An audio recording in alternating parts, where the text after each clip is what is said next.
Hello ವೀಕ್ಷಕರೇ, ಮತ್ತೊಂದು ವಿಡಿಯೋಗೆ ಎಲ್ಲರಿಗೂ ಆತ್ಮೀಯ ಸ್ವಾಗತ. ರಂಜಿತ್ ನಿಶ್ಚಿತಾರ್ಥದಲ್ಲಿ ಭವ್ಯ ಗೌಡ ಮದುವೆ ಸೀಕ್ರೆಟ್ ರಿವೀಲ್. ಹಾಗಾದ್ರೆ ಹುಡುಗ ಯಾರು ಅಂತ ಈ ವಿಡಿಯೋದಲ್ಲಿ ತಿಳಿಸ್ಕೊಡ್ತೀನಿ. ಇದೇ ಮೊದಲ ಬಾರಿಗೆ ನಮ್ಮ ಚಾನೆಲ್ ನ ನೋಡ್ತಾ ಇದ್ರೆ ಪ್ಲೀಸ್ ಸಬ್ಸ್ಕ್ರೈಬ್ ಮಾಡಿ, ಹಾಗೆ ಪಕ್ಕದಲ್ಲಿರುವ ಬೆಲ್ ಐಕನ್ ಒತ್ತಿ ಇಷ್ಟವಾದಲ್ಲಿ ಒಂದು ಲೈಕ್ ಕೊಡಿ.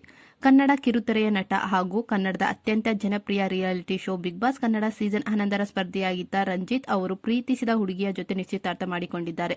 ರಂಜಿತ್ ಅವರು ಪ್ರೀತಿಸಿ ನಿಶ್ಚಿತಾರ್ಥ ಮಾಡಿಕೊಂಡ ಹುಡುಗಿಯ ಹೆಸರು ಮಾನಸ ಗೌಡ ಆಗಿದ್ದು, ಇವರು ವೃತ್ತಿಯಲ್ಲಿ ಫ್ಯಾಷನ್ ಡಿಸೈನರ್ ಆಗಿದ್ದಾರೆ. ಹಾಗೆ ರಂಜಿತ್ ಹಾಗೂ ಮಾನಸ ಗೌಡ ನಿಶ್ಚಿತಾರ್ಥದಲ್ಲಿ ಬಿಗ್ ಬಾಸ್ ಕನ್ನಡ ಸೀಸನ್ 11ರ ಬಹುತೇಕ ಎಲ್ಲಾ ಸ್ಪರ್ಧಿಗಳು ಭಾಗಿಯಾಗಿದ್ದರು. ಹೊಸ ಜೀವನಕ್ಕೆ ಕಾಲಿಡುತ್ತಿರುವ ಜೋಡಿಗೆ ಶುಭ ಹಾರೈಸಿದರು. ಶಿಶಿರ್, ಐಶ್ವರ್ಯ, ಮೋಕ್ಷಿತಾ ಪೈ, ಅನುಷಾ, ಭವ್ಯಗೌಡ ಸೇರಿದಂತೆ ಧಾರಾವಾಹಿ ನಟ ನಟಿಯರು ಹಾಗೆ ಕೆಲವೇ ಆಪ್ತರಷ್ಟೇ ರಂಜಿತ್ ಅವರ ನಿಶ್ಚಿತಾರ್ಥದಲ್ಲಿ ಭಾಗವಹಿಸಿದ್ದರು. ಇನ್ನು ನಟ ರಂಜಿತ್ ನಿಶ್ಚಿತಾರ್ಥದಲ್ಲಿ ಬಿಗ್ ಬಾಸ್ ಕನ್ನಡ ಸೀಸನ್ 11ರ ಭವ್ಯಗೌಡ ಅವರ ಮದುವೆ ಬಗ್ಗೆ ಕೂಡ ಬಿಗ್ ಅಪ್ಡೇಟ್ ಸಿಕ್ಕಿದೆ. ಈ ಬಗ್ಗೆ ಸ್ವತಃ ರಂಜಿತ್ ಮಾಧ್ಯಮದ ಮುಂದೆ ಹೇಳಿಕೊಂಡಿದ್ದಾರೆ. ನನ್ನದು ಮುಗಿತು, ಮುಂದೆ ಭವ್ಯಗೌಡ ಅವರದು ಮದುವೆ. ಭವ್ಯ ಕೂಡ ರೆಡಿಯಾಗಿದ್ದಾರೆ, ಹುಡುಗನಿಗೂ ಹೇಳಿದ್ದೇನೆ ಎಂದಿದ್ದಾರೆ. ಇದನ್ನು ನೋಡಿದ ಕೆಲ ಅಭಿಮಾನಿಗಳು, ಹಾಗಾದ್ರೆ ನಿಮ್ಮ ಫ್ರೆಂಡಿಗೆ ಹೇಳಿದ್ರ ತ್ರಿವಿಕ್ರಮ್ ಅವರಿಗೆ ಅಂತ ಕಮೆಂಟ್ ಮಾಡಿದ್ದಾರೆ. ಹಾಗೆ ತ್ರಿವ್ಯ ಜೋಡಿ ಸೂಪರ್ ಮದುವೆ ಮಾಡಿಸಿ ಅಂತ ಕೆಲವರು ಕಮೆಂಟ್ ಮಾಡಿದ್ದಾರೆ.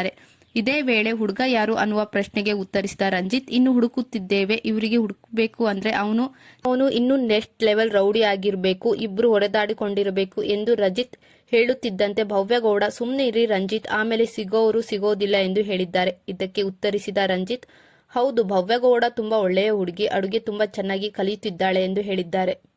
ಹಾಗೆ ಚೆನ್ನಾಗಿ ಅಡುಗೆ ಮಾಡಿ ಹಾಕ್ತಾಳೆ ಎಂದು ರಂಜಿತ್ ಎಲ್ಲರ ಎದುರು ಭವ್ಯಗೌಡರಿಗೆ ಕಾಲೆಳೆದಿದ್ದಾರೆ. ಇದನ್ನು ನೋಡಿದ ಅಭಿಮಾನಿಗಳು ತ್ರಿವ್ಯ ಅವರನ್ನು ಮದುವೆ ಮಾಡಿಸಿ ಎಂದು ಕಮೆಂಟ್ ಮಾಡಿದ್ದಾರೆ. ಸೊ ಇದರ ಬಗ್ಗೆ ನಿಮ್ಮ ಅನಿಸಿಕೆ ಏನಂತ ಕಮೆಂಟ್ ಮಾಡಿ ತಿಳಿಸಿ.